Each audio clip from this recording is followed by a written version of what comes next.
দেশে এখন ইমানের উপরে আগুন লাগছে। এজিদ মুসলমান, এজিদ রহমাতুল্লাহ আলাইহি, এ হযরত এজিদের কোনো দোষ নাই এই ধরনের বলে।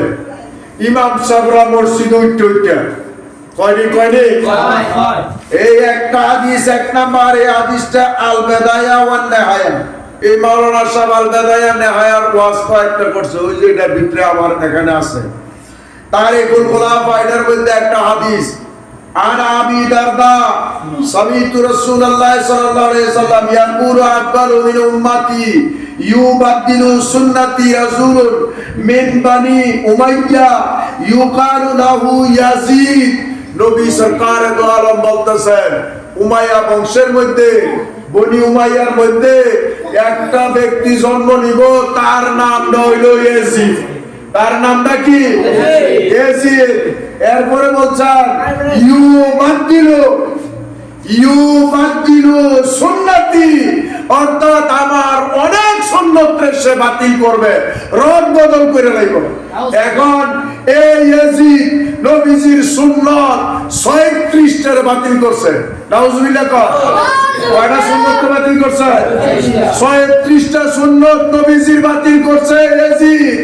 এখন যদি কেউ কয় যে নবীজির সুন্নতকে বাতিল করার পরও ইয়াজিদ রহমাতুল্লাহ আলাইহি ইয়াজিদের দোষ আছে না, পাক্কা কাফের। পাক্কা। নবীজি বলছেন মান তারাকা সুন্নতি ফালাইসা মিন্নি, যে ব্যক্তি আমার একটা সুন্নত রে ছেড়ে দিল সে আমার উম্মত না। মান তারাকা সুন্নতি লাম ইয়ানাম শাফাতি, যে ব্যক্তিটা আমার একটা সুন্নত রে ইচ্ছাকৃতভাবে তরক করলো, ছেড়ে দিল, এই ব্যক্তিটা আমার শাফায়াত পাবে না। এজিদে কয়টা করছে? 36টা সুন্নত বাতিল করছে। আর নবীজি বলছেন মান আহাব্বা সুন্নতি ফাকাদ আহাব্বানি ওয়া মান আহাব্বানি কানা মাই ফিল জান্নাত, যে ব্যক্তি আমার একটা সুন্নতকে মহব্বত করলো সেই ব্যক্তিটা আমি নবীর সাথে বেহেশতে যাবে। সুবহানাল্লাহ। তাহলে আমরা নবীর সুন্নত মহব্বত করা দরকার আছে।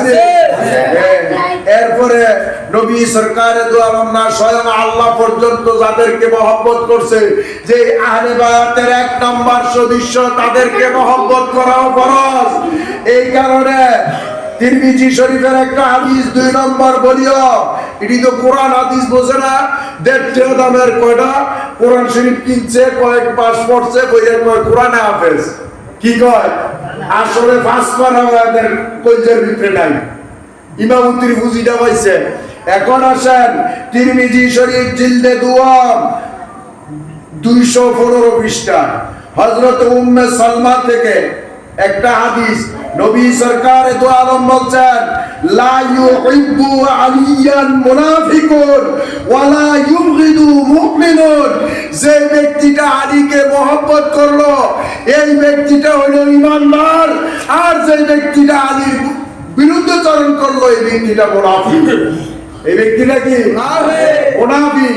তাইলে আলীর দুশমনী করণ যাইব না, আহলে বায়াতের দুশমনী করণ যাইব না। এই 1 নাম্বার।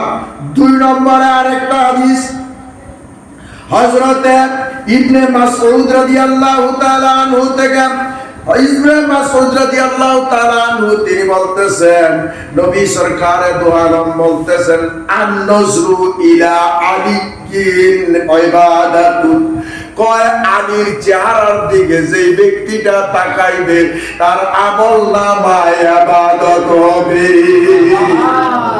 কি হবে? কি হবে? ইবাদত হবে।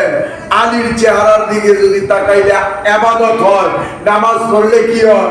ইবাদত। ইবাদত। তাইলে আলীর চেহারার দিকে তাকানো কি ইবাদত। এখন আলী নামাজ গুতাও, কোন নামাজ পড়ো। এই ইবলিস শয়তানের 17 লাখ বছর ইবাদত বندگی করছে। এরপর আল্লাহ কয় কানা মিনাল কাফিরিন, শুধু একমাত্র নবী না মানার কারণে। ঠিক না? ঠিক। এখন আমরা নবী মানার দরকার আছে। আল্লাহ যেন হেদায়েত নসিব করে সকলে বলি আমিন। এরপরে আসেন তারিকুল খুলাফা 112 পৃষ্ঠার মধ্যে হযরত উম্মে সালমা থেকে আরেকটা হাদিস। উম্মে সালমা বলেন নবী সরকার দো আলম ডিক্টেট দিয়ে গেছেন, আলিউ মা আল কুরআন ওয়াল কুরআনু মা আলি। কয় আলী হইল কুরআন, কুরআন হইল আলী। সুবহানাল্লাহ। আল্লাহু আকবার। কুরআন দিত